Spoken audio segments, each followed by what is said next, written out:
It's Halftime Howie coming to you live from the Long Beach International Film Festival, and we have Jan from Jan's TV. And Jan, talk about your program. Well, thank you for doing two takes because I couldn't even talk about my program the first time around. What I simply do in America is I have Chance TV. I'm Chance. I figured a little self-promotion. I interview people, celebrities. I go to places, find out about new restaurants, hotspots, whatever. But my main job is I work for a network in Europe called Bertelsmann, and they are in about every country, the largest broadcaster in Europe, and I'm their U.S. celebrity host. So I get to meet some special people like yourself, talk to them, find out what's going on, and as we say, I'm always where it's happening with those that make it happen. You know, you mentioned earlier that I want you to expand on. You were the last person to interview James Gandolfini. Talk about that. It was crazy. It was June 10th. We were at an event. Alec Baldwin was there, all these people. And he came in and he actually went like that to every single person. He stuck his tongue out when he did the red carpet. Even for the press, even for everyone. He didn't talk to anyone. Then he walked and sat by a bar and everyone could approach him. It didn't matter who you were. He let everyone talk to him. So I walked over to the camera, and I didn't do it several times before, so I thought, let's try it. I walked over, we started talking, and his thing was he didn't want to be interviewed as Tony Soprano or a character from the movies or what he did on Broadway. He'd like to talk about himself as, you know, I'm James Gandolfini. So we just messed around, we talked, a lot of off-camera stuff. And then 7 days later, I think it was June 17th, I'm on the press line for St. Jude's, and the press starts going, heart attack, something, Italy, James Gandolfini.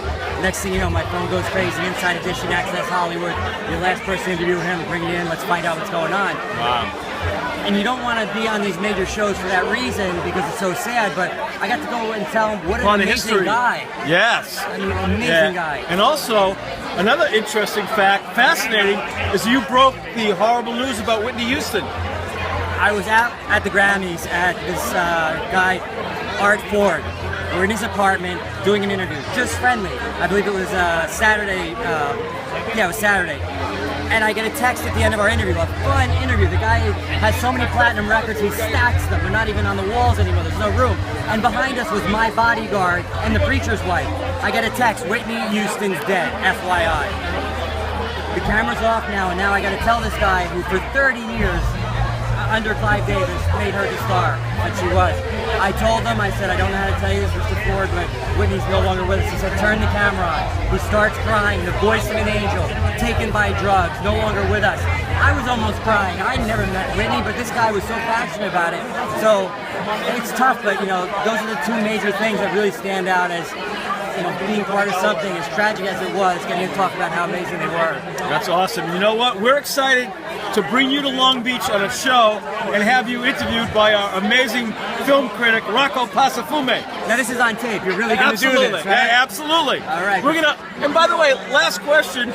You're in Manhattan, but what do you think of Long Beach? I love Long Beach. I'm a beach person. I belong by the shore. I'm in Manhattan because of work. But every time I come out to the water, especially Long Beach, I feel alive, I feel happy. And then when you have a film festival like this, they're braiding hair, giving massages, free stuff.